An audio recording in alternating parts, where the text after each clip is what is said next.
KBS 문제. 아, 하고 KBS. 이제 김어준, 그 다음에 주진우 문제. 보면, 자, KBS는 박민 신임 사장이 왔죠. 네. 문화일보에서 이제 기자든 상당히 그 훌륭한 분입니다. 근데 박민 사장이 취임하자마자 이게 사과를 했어요. KBS가 뭘 잘못했느냐? 사과한 게요. 첫째는 이제 그 한동훈 장관과 이동재 기자 사이 검언유착. 그때 신성식 검사가 제보를 했죠. 검언유착이 대형 오보 아닙니까? 지금도 소소 중이죠? 네. 이걸 사과하고. 그 다음에 두 번째, 장자연 씨 있잖아요. 이거는 제가 이제 기획사 사장이 저하고 친구예요. 네. 그래서 잘 그 내역을 아는데, 그 듣도 보도 못한 윤지호라는 애 있잖아. 맞습니다. 윤지호가 마치 장자연하고 친한 것처럼 해서 뭐 조선일보 타령하면서 그때 조작했잖아. 이 윤지호를 띄운 게 안민석이나 안민석. 의원들이죠. 예. 근데 윤지호를 KBS에 출연시켜서 허위 주장. 이걸 두 번째 사과했고요. 그 다음에 세 번째, 바로 이제 서울시장 2021년 예. 오세훈 동태탕. 시장의 생태탕이죠. 생태탕. 생태탕. 이걸 집중 보도한 거, 이걸 이게 세 번째 사과했고요. 마지막으로 네 번째, 뉴스타파. 바로 이제 김만배 씨가 또 오늘 그 조우영 씨가 이제 검찰에 불었죠. 뭐냐면 이게 김만배가 허위 인터뷰를 하랬더라. 이렇게 조우영 씨가 검찰에 자백을 했어요. 네. 근데 이 뉴스타파의 김만배 녹취록 있죠. 네. 이걸 KBS가 보도한 거. 이 네 가지를 사과하면서 KBS는 환골 탈퇴해야 된다. 그러면서 이게 직원 30% 월급도 깎고 계획하겠다. 이랬거든요. 네. 먼저 KBS 계획 어떻게 봅니까? 저는 박민 사장님의 첫 행보를 매우 환영합니다. 첫 행보가 뭐냐? 이렇게 사과를 했습니다. 이 사과의 핵심 코드가 뭡니까? 거짓 뉴스들입니다. 가짜 뉴스들이에요. 국민들을 속인 뉴스들이에요. 그걸 KBS 사장으로서 KBS가 지난 과오를 사과한다. 제일 먼저 할 일이죠. 그 다음에 두 번째는 뭘 했습니까? 주진우를 잘랐습니다. 저는 이거 반드시 해야 되는 일이라고 생각했습니다. 오자마자 주진우부터 잘랐습니다. 자, 주진우가 어떤 인물인지 한번 생각해 보시죠. 자, 주진우. 윤석열 대선 커피 공작 사건. 이걸로 주요 핵심 인물로 지목이 돼가지고 지금 고발당한 사람입니다. 그러면 두 번째. 이것 때문에요. KBS가 방심위에 엊그저께 과징금 3천만 원을 두드려 맞았습니다. 뭐 방송국 여러 개 합쳐서 한 1억 4천 정도의 지금 과징금을 때렸는데요. 그중에서 KBS도 3천 맞았죠. 주요 핵심 책임자입니다. 그 다음에 세 번째. 이거 진짜 모르시는 분들이 많아서 제가 말씀드리겠습니다. 이 주진우 라이브라는 이 프로그램이 어떻게 만들어졌는지를 알아야 돼요. 처음에는 이게 2018년 5월에 김용민 라이브로 시작을 했어요. 그런데 2018년 5월 하면은 뭔가 느낌이 안 오십니까? 2017년에 문재인 정부가 시작되면서 언론 장악 문건이 만들어집니다. 그 언론 장악 문건에 따라서 세계적으로 시스템화해서 만든 프로그램이 바로 이 프로그램입니다. 그렇다면 문재인 정부가 언론 장악을 위해서 만든 프로그램이어서 결국 이 프로그램이 뭘로 순위에 올라갔냐? 패널 불균형 민원 2등을 했습니다. 결국 데이터만 봐도 이게 얼마나 공정을 저해하고 편파 방송인지는 이미 다 아는 사실 아니겠습니까? 이 주진우 자르자마자 국민들이 환호를 질렀습니다. 일찌감치 잘라야 되는데 박민 사장님 너무 잘했다. 예. 주진우는 이제 그 우리 동명이인 그 검사 주진우 말고요. 우리 대통령 주진우이고, 예, 법률 우리 편이고, 주진우고, 예. 이 사기꾼 주진우 있잖아요. 예, 낙곰수다. 예, 낙곰수. 근데 제가 주진우가 라디오 할 때 그때 이명박 대통령을 비하해가지고요. 제가 이제 KBS 이사할 때 공개 사과도 시키고요. 징계를 해라. 이걸 한 적이 있고요. 지금 이 주진우 뭐 이자는 당연히 잘라야 되는데 더 큰 문제가 저는 김어준이라 보거든요. 아, 김어준. 김어준이가 혈보. 지금 이렇게 잘리기는 잘렸는데 네.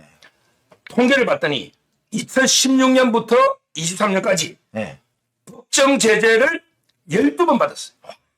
법정 제재 방송심의위원회 네. 12번 받고 버틴 놈이 없어. 와. 제가요. 네. 방송 8년 하면서 제가 2번 출연 정지 당했는데 한 번도 저는 법정 제재나 심의위원회 걸려본 적이 없고 제가 옛날에 몇 년 전에 채널A에서 한 달 출연 정지 당했어요.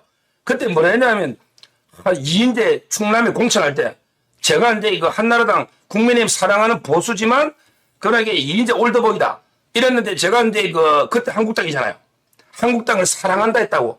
사랑이 이게 막말해가지고 한 달 출연 정지 자체적으로 당했고요. 네. 지금 이게 TV조선 제가 이거 출연 정지는 이준석이 보고 이게 네가 임마 환자다. 인격 파탄창이다.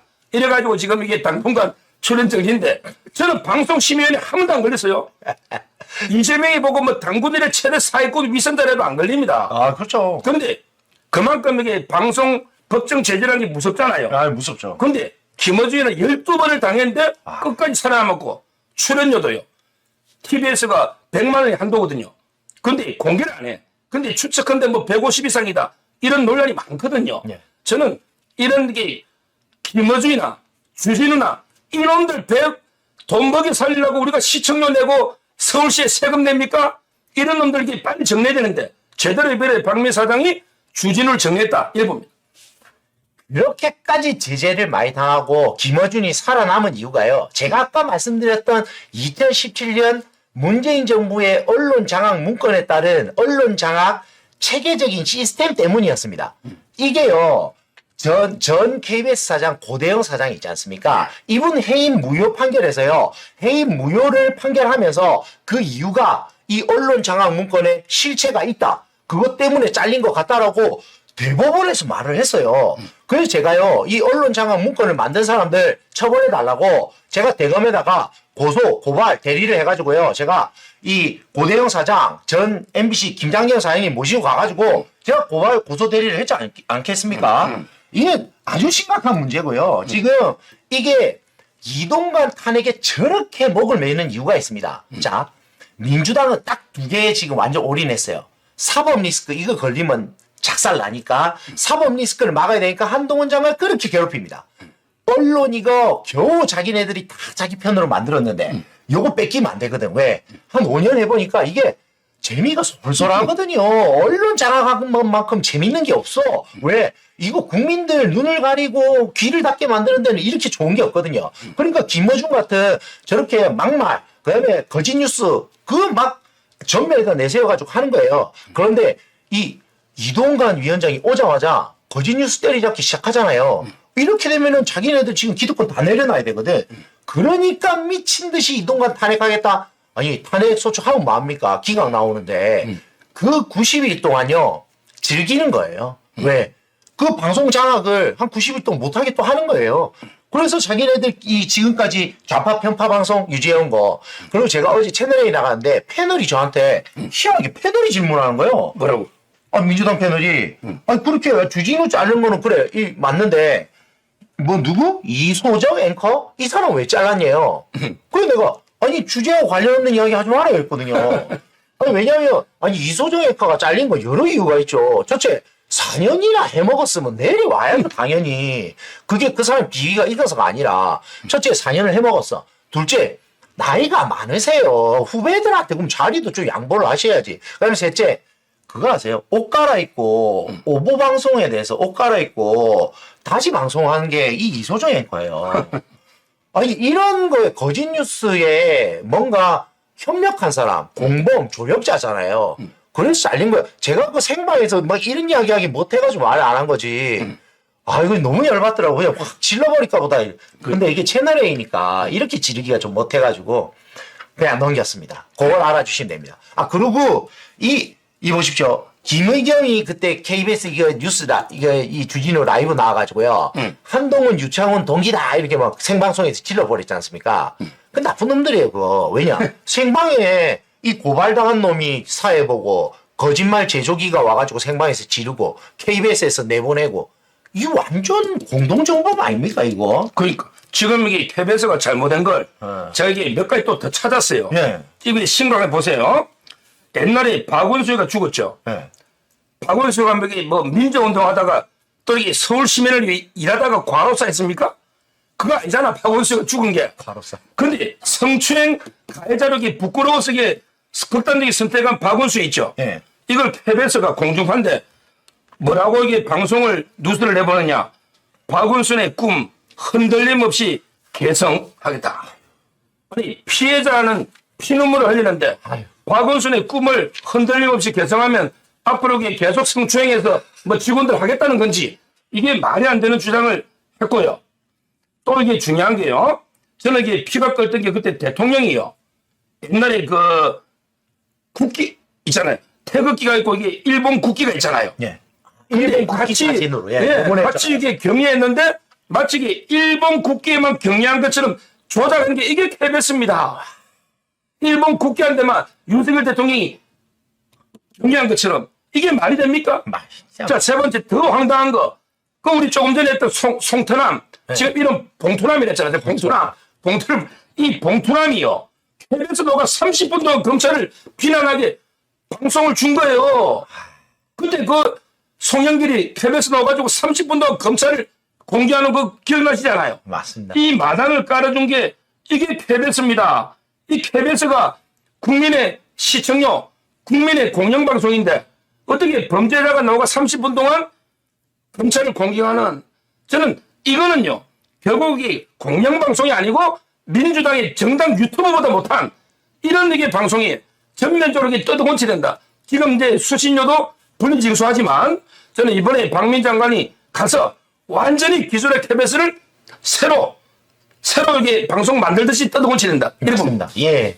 박민 사장께서 지금 오랜 시간 준비를 많이 하셨으니까 KBS의 지금 현재 상황 누구보다 잘 알고 계시고요. KBS를 전면 재검토하는 정도 수준에서 개혁을 하겠다라고 국민 여러분들께 약속을 했습니다. 정말 기대가 큽니다. 네. 그다음에 이거 말한 김에 네.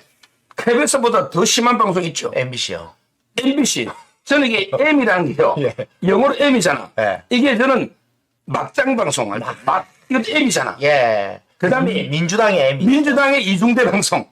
그다음에 매국 방송. 아. 자기들이 바이든 대통령하고 AI도 못 알아듣고 판사도 못 알아듣는 걸 마치 이게 뭐 욕설 낸 것처럼 이렇게 뭐 날리면 어쩌고 이렇게 한 거 있잖아요. 네. 따라서는 지금 이게 그 KBS도 심각한데 MBC는 이게 더 심각하다. 네. 지금 이게 YTN은 이제 민영화로 팔아버렸잖아요. 네. 저는 MBC도 이게 어떻게든 민영화해서 제대로 이게 민영화되면 춥습니다. 11일 벌판 나가는 거예요. 그렇죠. 지금 이게 준 공영처럼 막대한 재산이 있다 보니까 이렇게 외국 막장 매국 민주당 이중대 방송하는 이런 게 MBC도 정리된다 이겁니다. 이번에 이동관 그 위원장 탄핵을 하는 이유가요. YTN 지금 이제 민영화 이제 거의 작업 다 끝나가잖아. 유진이 인수를 했으니까. 그리고 MBC 뭐 KBS 지금 그 재등록을 해야 돼요. 재심의가 이루어져서 지금 딱 그 타이밍이거든요. 그걸 노리고 지금 그 업무를 공백 상태에 만들려고 하는 거예요. 다른 게 없어요. 예. 그래서 지금 우리가 이동관 위원장하고 그리고 한동훈 장관한테 힘을 실어줘야 될 때입니다. 그러니까 예. 결국 이게 그 결론적으로 보면 좌파들은요 제일 중시하는 게 이거 선전선동입니다. 맞습니다. 그래서 이게 언론부터 장악이 된다. 선전선동. 그 대표적으로 이게 괴벨스, 히틀러 그것도 나오고 그다음에 이 좌파들도 마찬가지입니다. 북한에 보면 따라서 이제 지금 KBS, MBC, YTN 지금 이게 얼마나 JTBC까지요. 지금 이게 심각하게 좌파들한테 완전히 노영 방송으로 바뀌어져 있고. 맞습니다. 근데 이걸 조금 고쳐보려고 조금 이렇게 개혁해 보려고 이동관 위원장이 왔는데 아니 3개월도 안 된 거예요. 그리고 여기 박문진 이사장은 이동관 임명 전에 있었던 이야기고 지금 이렇게 가짜뉴스 단속한다고 이동관을 탄핵 또 하겠다는 거 아니에요? 네. 아니 그것도 일사부재의야.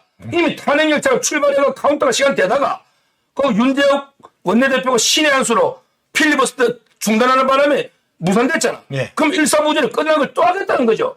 저는 이런 이게 좌파들의 언론사 공작을 반드시 분쇄해야 된다. 이런 겁니다. 그 부분도 제가 진짜 할 말이 많은 게요. 제가 찾아봤거든요. 이게, 그러니까 탄핵안이 본회의 보고가 된 그러니까 시간으로부터 24시간, 72시간 내에 의결하지 않으면 자동 폐기가 되잖아요. 이게 보고가 기준이에요. 보고가 된 때거든요. 근데 민주당은 뭐라 하냐면 상정이 안 됐다 이러는 거예요. 아니, 이 사람들아. 보고가 됐으면 당연히 본회의에 올라가 있는 거지. 그게 어떻게 상정이 안 됐다고 해서 그러면 본회의가 산회됐으면 다 같이 산회되고 없어지는 거지. 이거를 다시 국회의장한테 부탁해가지고 살짝 철회를 했다가 그러면 처음에 정말 모순된 태도가 뭔지 아세요? 그럼 처음에 그렇게 해서 보고가 됐으니까 자기네들 지금 필리버스터 포기해가지고 다 산회되게 생겼잖아요. 그러니까 72시간 내에 회의 한 번 더 잡아달라고 의장한테 부탁을 하거든요. 그럼 부탁을 왜 했냐고. 다시 올리면 되지. 그러니까. 제의할 수 있는데. 그러니까 본인 말이 민주당이요. 이 필리버스터, 다시 이거 일사부재의 이 부분에 있어서는요. 본인들이 더 잘 알아요. 자기네들이 모순 행위를 하고 있다라는 걸. 그런데 국회의장 도움받아가지고 지금 하고 있는 거 아닙니까? 그 11월 30일에 다시 올리겠다는데 이것도요. 제가 볼 때는 권한쟁의 하면 그러니까 이 국회의장과 국회의원들 간의 이게 이제 표결권에 대한 권한쟁의거든요. 이걸로 해결이 안 나요. 이것도 실력으로 밀어붙일 거란 말이죠. 민주당에서. 그래서 이게 또 걱정입니다. 그래서 저도 이게 그 탄핵은요. 일반 법률안하고 달리 우리 변호사님 말씀처럼 딱 보고 그때부터 이게 시간이 카운터가 돼서 24시간 지나서 72시간 이내 해라. 이 말은 이미 딱 출발이 된 거 아닙니까? 기산점이. 당연하죠. 탄핵 열차가. 그럼요. 그럼 여기 인요한 위원장이 뭐 윷놀이 할 때 백도 뒤로 가는 거 이건 뉴스에서나 있지. 탄핵 열차가 어떻게 뒤로 갑니까? 이미 출발한 거고요. 그렇죠. 이걸 저는 처리하려면 본회의를 열어서 과반이나 여야 합의가 있어야 되잖아요. 당연하죠. 일방적으로 저 마음대로 탄핵하고 저 마음대로 처리하고 우리 옛날에 그 유행가 중에 문주란 노래 있잖아요. 잘 모를 거예요, 변호사님은. 예. 세대가 문주란 노래 중에 이런 노래가 있어요. 저는 유진 마음대로 사랑하고 마음대로 떠나가신 뭐 첫사랑 뭐 누굴 못 잊어 이런 노래가 있어요. 그거는 사랑은 이게 마음대로 하고 마음대로 떠나가지 탄핵을 어떻게 마음대로 했다가 처리했다가 이 말도 안 되는 민주당이 집권을 하고 있다. 예. 저는 30일이든 또 이게 탄핵하면 과감하게 저는 현재 가처분 권한쟁의 심판을 붙여야 된다. 이런 맞습니다. 저는 유진스의 ETA. 예. ETA라고 했습니다. 예. 제가 모르겠는데 언제 도착하냐 이 뜻입니다. 예. 세대가 많이 차이 나요. 예, 세대는 전 유진스 세대니까요. 아, 그래. 저는 문주란 문주란 봐야 됩니까? 예, 맞습니다. 저는 뭐 조용필 세대라고.